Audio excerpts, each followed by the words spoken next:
I will just start by saying morning, everyone. Welcome. Really pleased that you could join us today. Thanks for making the time. I'm Sarah Stevens, SYLO's Managing Director, and I'm joined by Lindsay Willis, who's our Head of Client Delivery, alongside our partners at New Possible, Nate and Ava. So I'm really glad that you could join us for today's session. So the webinar today is all about what workers want in 2026. So we will be sharing insights from New Possible's latest UK-wide research and, importantly, translating that insight into practical real-world actions that you can take into your own organisations and implement. So at SYLO Beyond HR, we work really closely with leaders and people teams every day, and New Possible brings really powerful real-time employee insights to many of our clients, actually. So together, that means that we're able to combine honest employee feedback and practical HR expertise. So turning insight into action, basically, not just information. So the session today is designed to be interactive. We've set some polls up, so please do use the chat and participate in the polls as we go. So I'm going to hand over to Lindsay now, and she will take us through things. Okay, morning everyone. So I'm really aware that some of you who've joined us today we work with already, but I thought I'd just do a really quick overview of who we are at SYLO Beyond HR. So we know that people and teams are critical to business success, but also that our clients need the space to focus on growing and running their organisations. And that's where we come in. So we provide outsourced people and HR solutions to organisations of all shapes and sizes. We go beyond foundational HR, acting as a strategic partner, supporting everything from day-to-day advice through to long-term people strategy.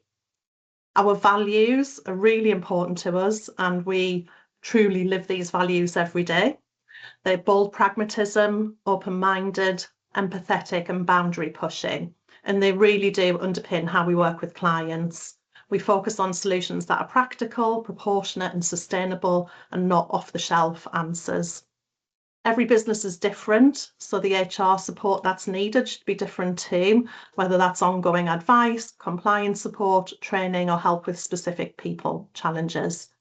I'm happy to talk about our support at any time. If you're already a client with us, always happy to chat. If you know anyone that needs HR support, then please let them know that we're here to do that.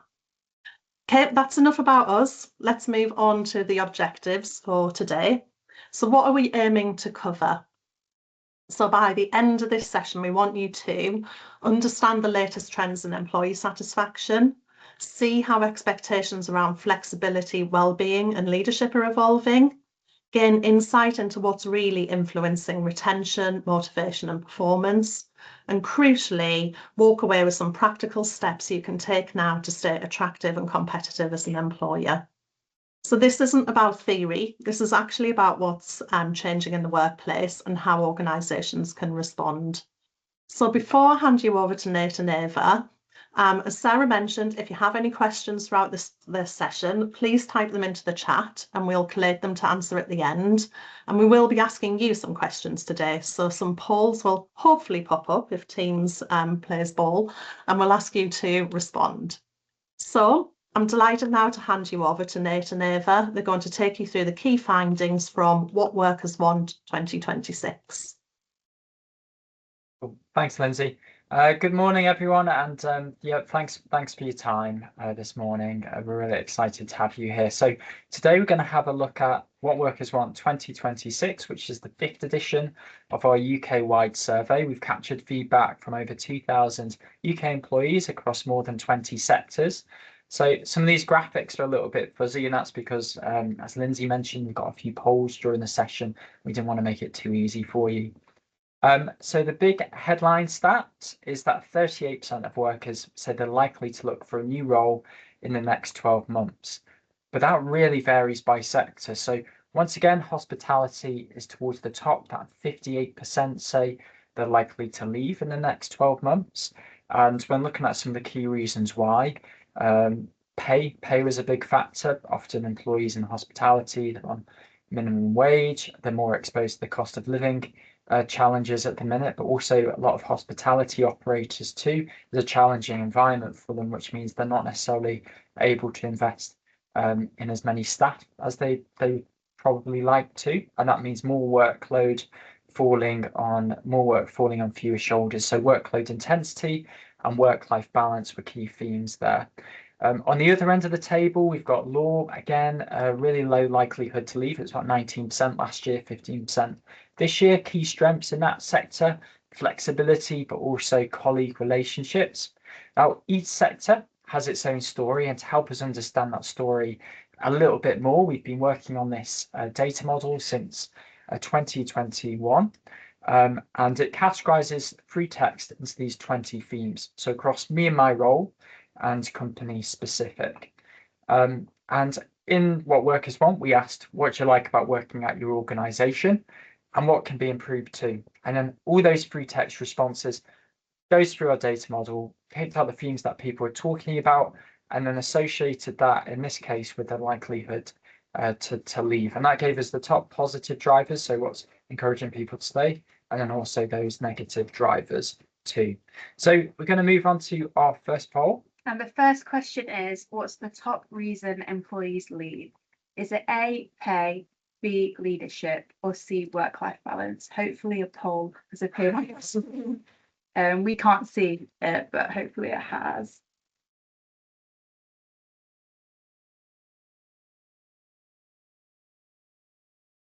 Lindsay, can you see the results by any chance? I can't. Let me tick this. Does this work? Okay. Not sure it's working. Apologies. Haven't used polls before. Maybe we could ask people just to quickly type in the chat what their answer is.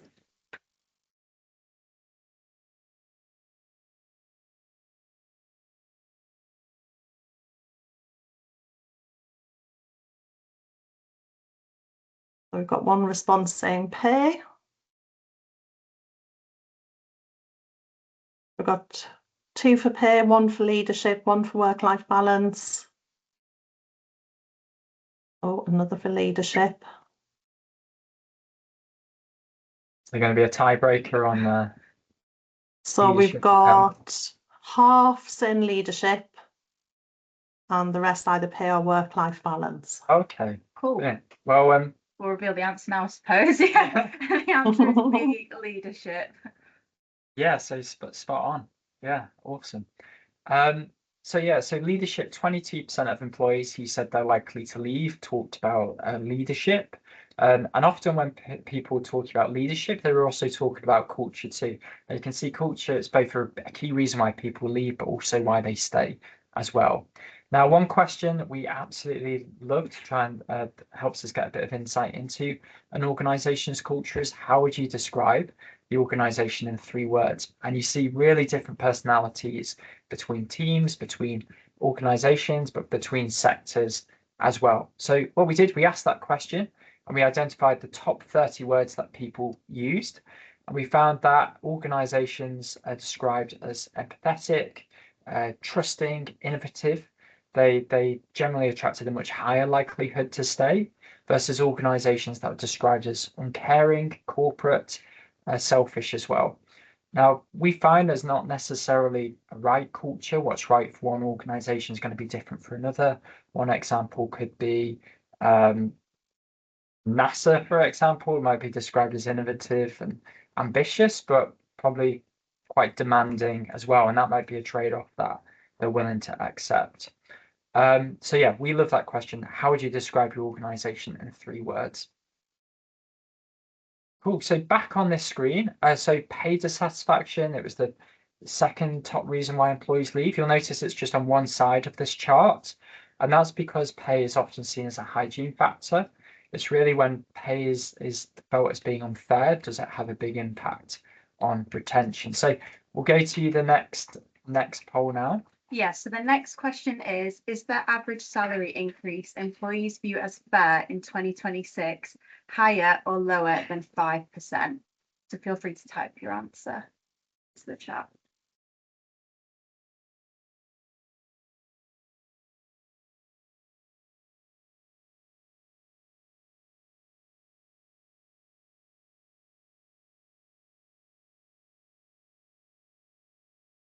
We've got a few responses saying, oh, majority are lower.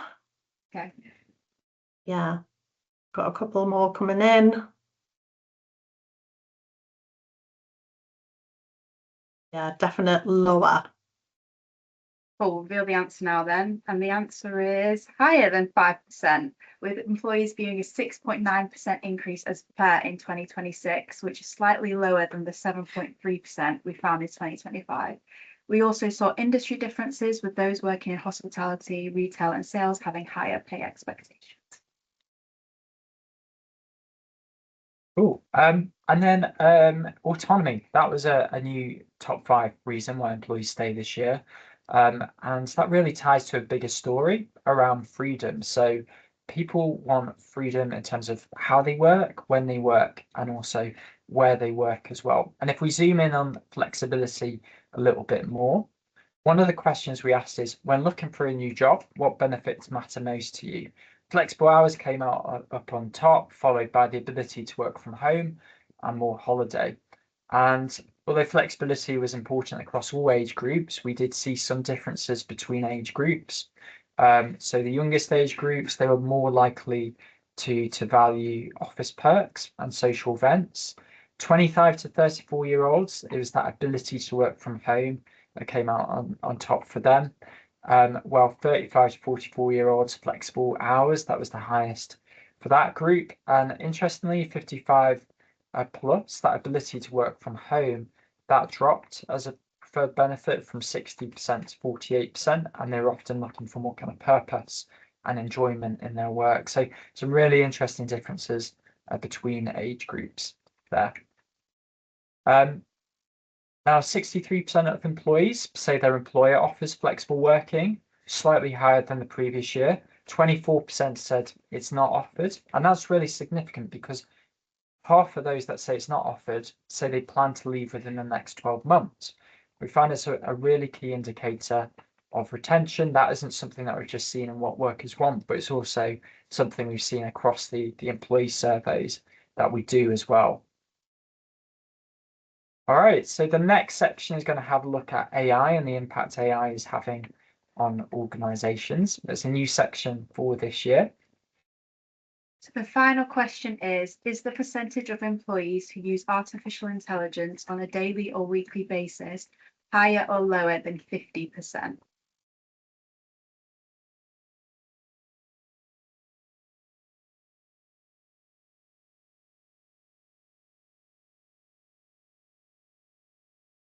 A mixed response so far, some higher, some lowers, mostly higher. Cool. Do you want to read Okay. it? I go on, then you go.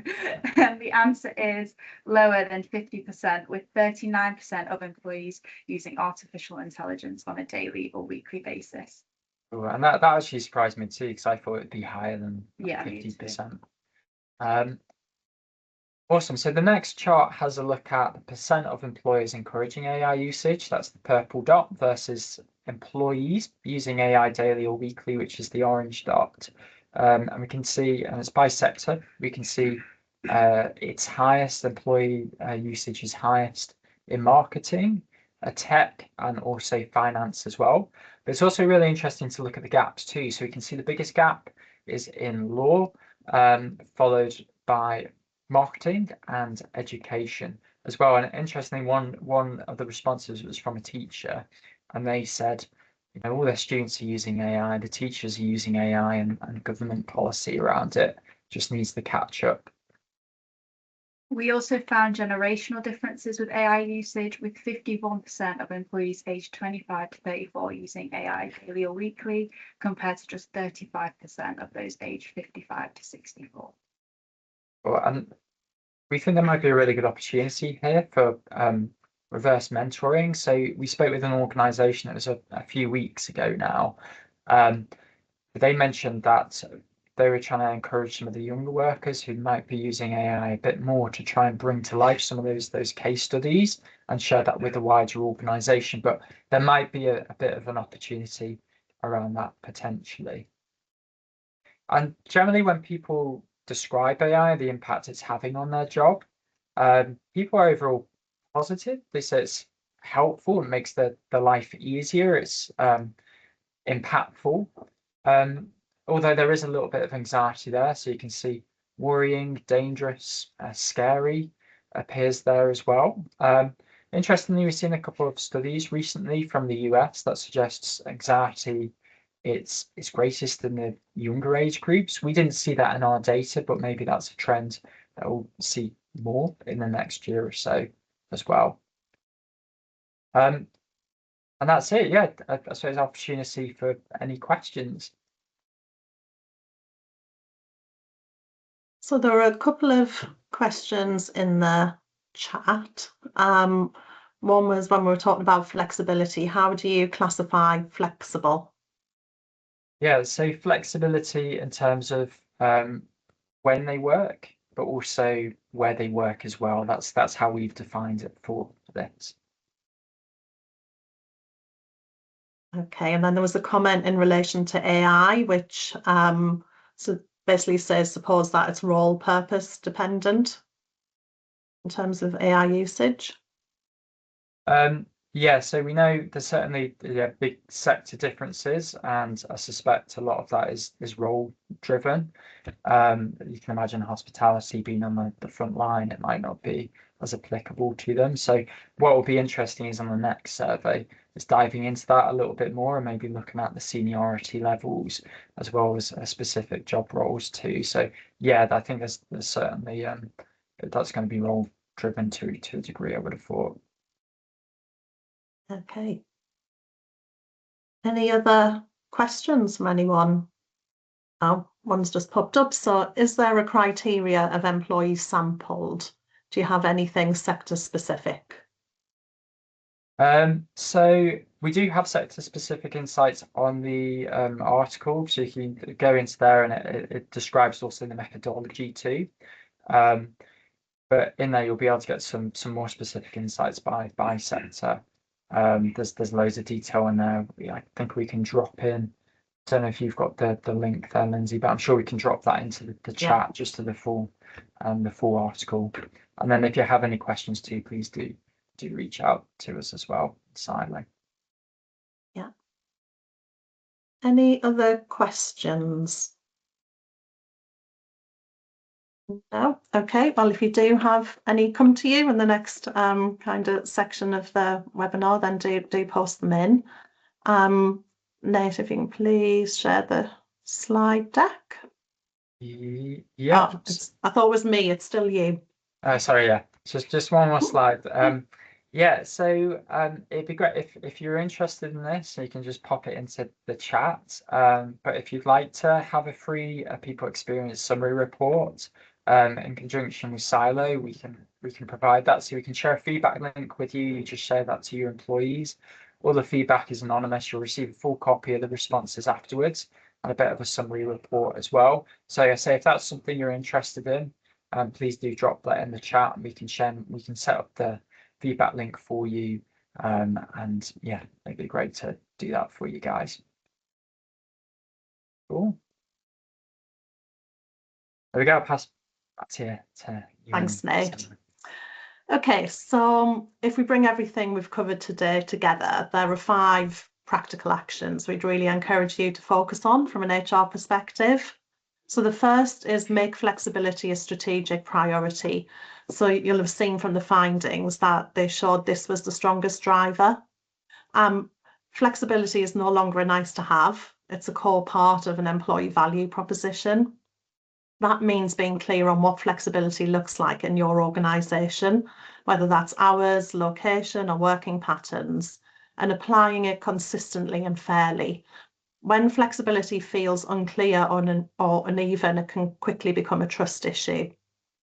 The second is strengthening leadership and workplace culture.